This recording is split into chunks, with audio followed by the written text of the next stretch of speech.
Hey everybody, how's it going? So today I'd like to do a video on something that we have, honestly I think most of us have already known to some extent, but it's something that we conveniently ignore, which is that there are many companies that are using slave labor in the production of their products and services, and we keep buying them, and we don't, and I think I'm going to try and tie this in a little bit with right to repair.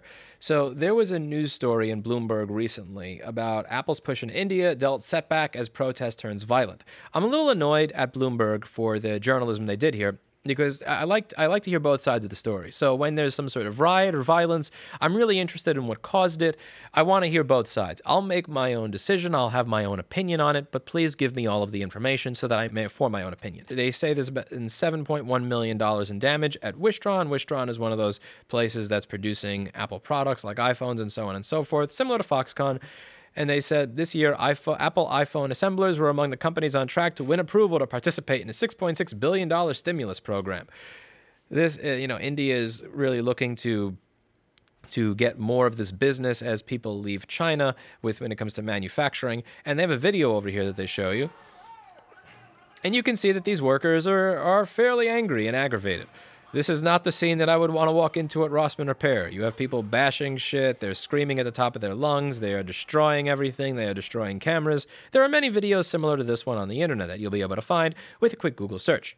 Wistron said in its own statement that it's committed to following and implementing all local labor regulations and will resume production as soon as it's possible to protect employees' right to work. Because that's the concern here. Clearly, the employees that you see in this video are very concerned about protecting their right to work. Now, if you continue reading down, you'll even see China throwing some shade here, because remember, they're moving their operations from China to India. And it says, in China, where Apple suppliers are among the country's largest private employers, with upwards of 1 million people assembling gear from iPhones to Macs, state media wasted no time in highlighting the troubles in India.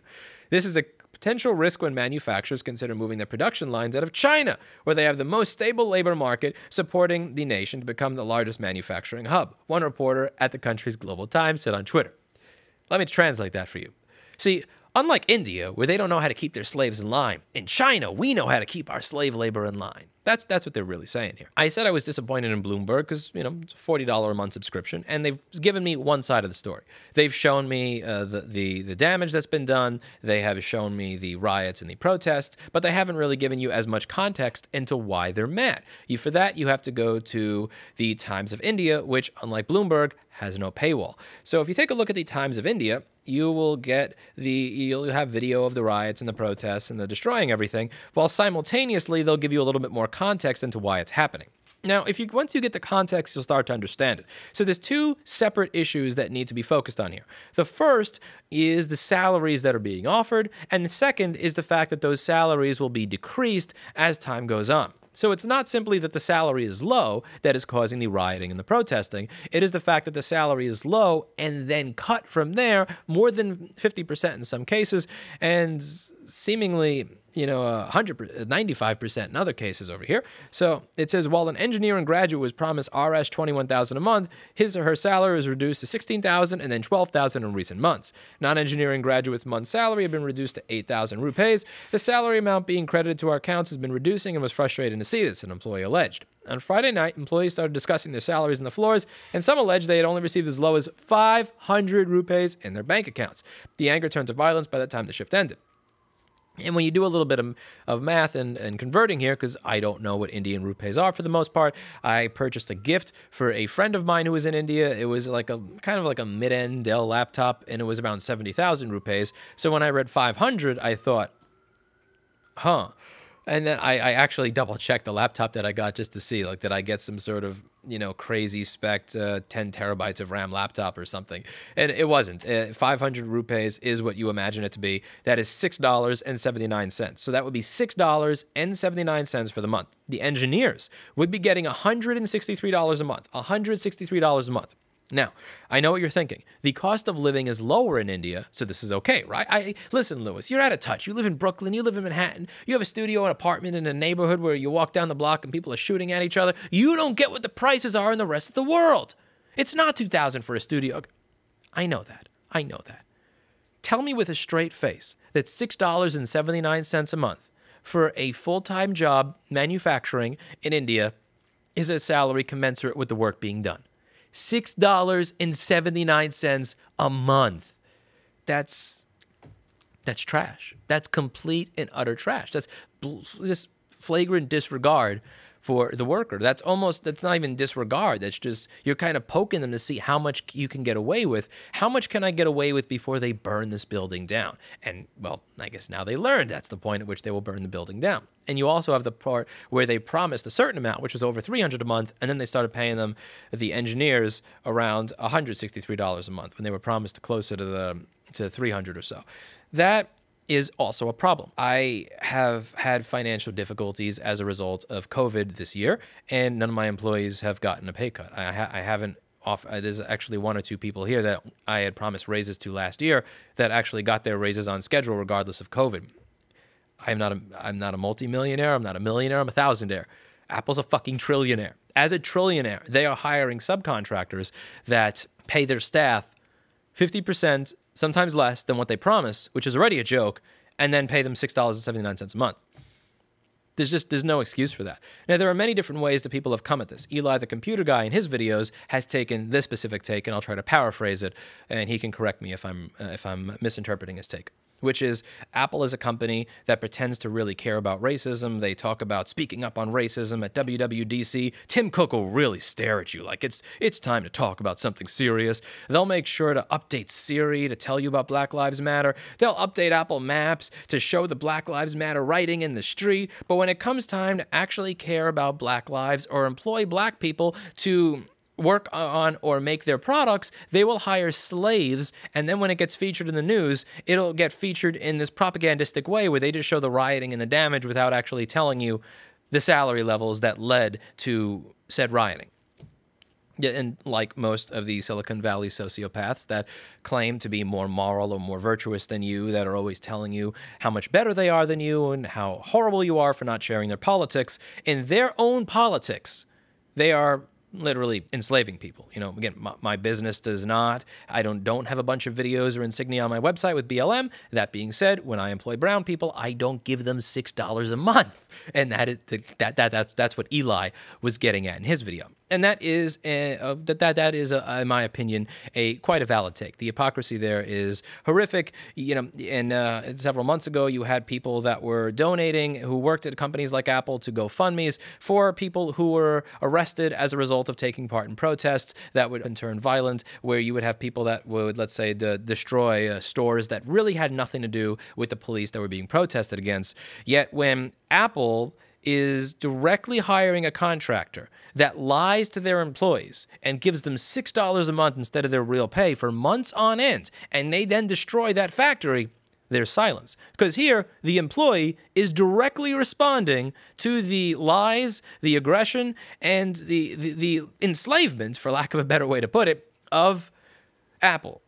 And they're just like, no one seems to care, because if they say something, that will affect their actual bottom line. And God forbid that anybody at these companies take a 2% hit off their salary so that they're not dealing with actual slave labor. God forbid they give up any of their stock options so that they're not dealing with actual slave labor. That seemed to be Eli's take, and feel free to correct me if you believe that I've misrepresented him. A lot of that really, I think, is reasonable.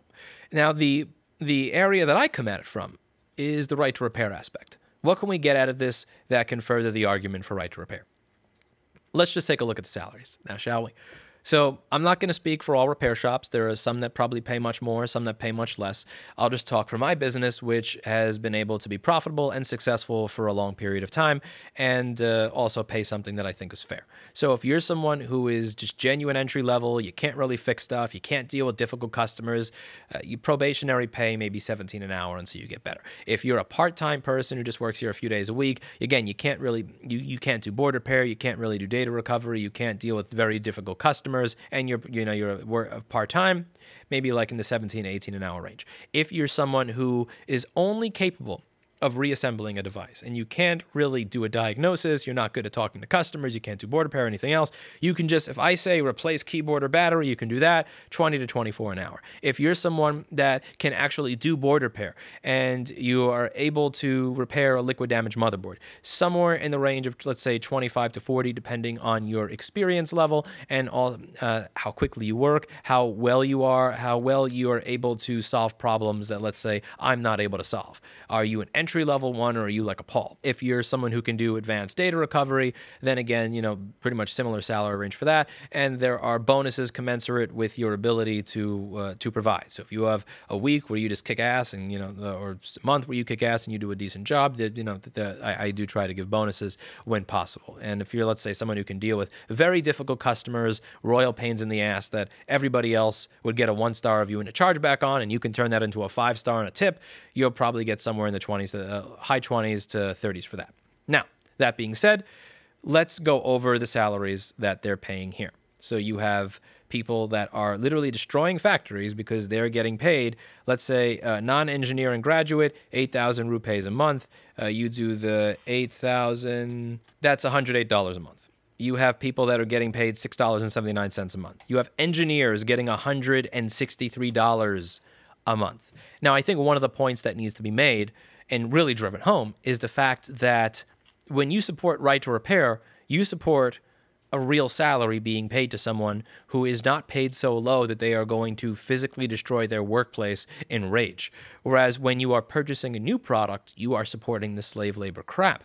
Where, again, you have countries like China that will kind of have these wise-ass replies back where it's not really like they're getting paid a lot better. It's just, again, our slaves don't fight back kind of crap, like what you read at the last paragraph of Bloomberg here.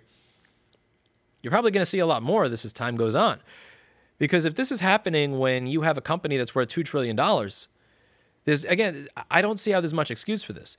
I'm not able to show up at, let's say, the company that sells me chipsets. Like, I, as a thousandaire, cannot afford to fly to China every single time I buy a spool of 20 ISL 9239s to see, is the person packaging this making a living wage? I have a good rapport with them. I speak to them on a regular basis. But at the end of the day, that's not really something that I can afford. Someone who has $1 million business, maybe they can afford it. Someone with a multi-million-dollar business with multi-millions in profits, they're at the point where, yeah, you probably should show up maybe once a year or so. They may lie to you. They may screw you over. They may have the person who gets abused at work take the day off or something, but fine. Once you're at the point of being a $2 trillion company, there's really no excuse for you to be this far disconnected because you have the resources to be able to set up in that country. You have the resources to be able to actually hire your own employees that do nothing but sit in the factory, speak the language of the workers, and speak to the workers and survey the workers to understand what's going on. That would not be anything off of Apple's bottom line. I'm not saying that the 1 or 2 person shop needs to, if they're making $3,000 a month in profit, need to spend $3,000 or $10,000 in a trip to China every single time they buy parts. But a company that's worth $2 trillion can afford to do that. There's no excuse for not knowing that this is happening. And in a way, I think they know it's happening and just kind of don't care. They don't care. Their sales go up. Their shareholders are happy. The customers, for some reason, continue to be happy. The employees are happy. And they get to pretend they care about issues of racial and social injustice. Tim Cook gets to stare at you this way.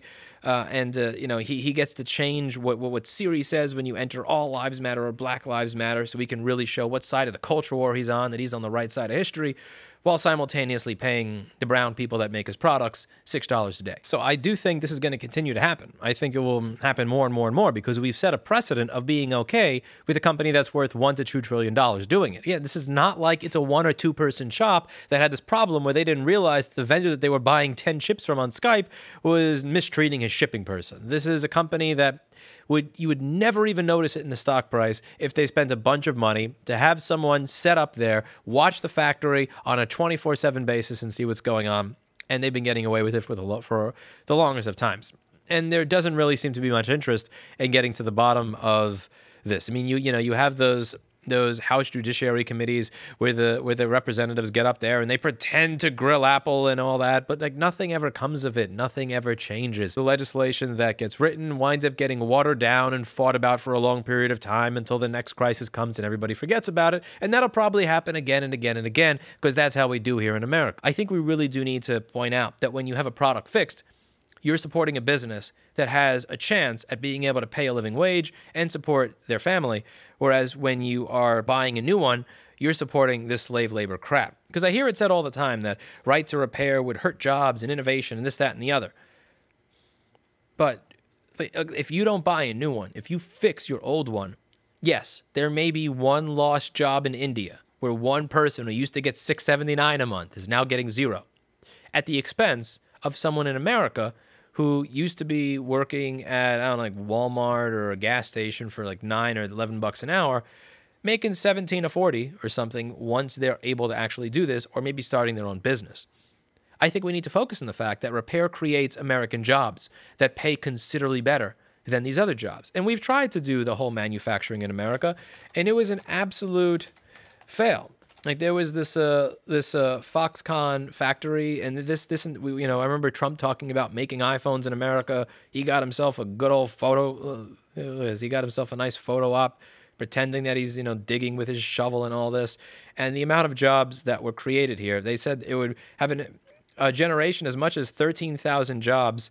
And then when you scroll down, they failed to meet a hiring quota of 520 people. Here it says it has invested less than 10% of the money and employed fewer than a quarter of the 2,080 full-time jobs targeted for the end of 2019, even failing to meet a hiring quota of just 520 people. So they promised as many as 13,000 jobs, and you have less than 520.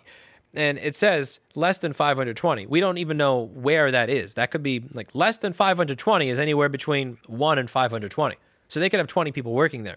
And there were people who were displaced from their residences in order for this factory to be built. There were lots of subsidies. And at the end of the day, when you really look into the subsidies that occurred,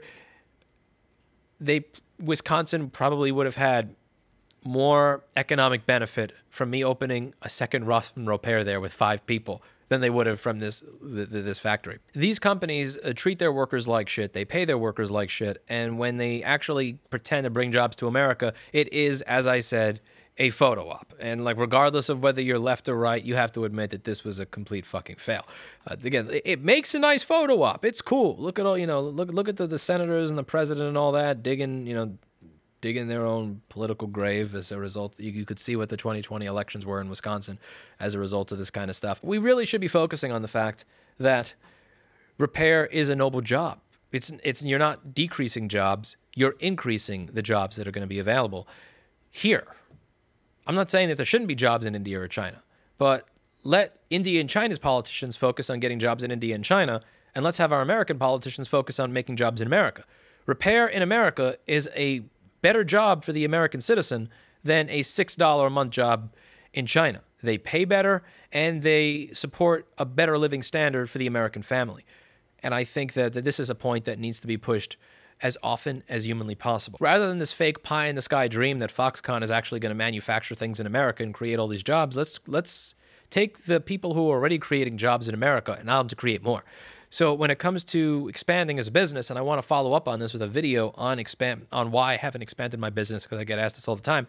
One of the things that keeps me from doing so is not being aware if my industry will even be here next year. It makes me very hesitant to invest more money or more time into the business. Even when I moved to a new store, that wasn't so much expansion so much as it was I was already cramming 2,400 square foot of stuff into a 600 square foot store. And, if I didn't move, well, who knows, maybe my staff would have been bashing everything at some point. I probably would have too. It was driving us crazy to be in a small space for so long.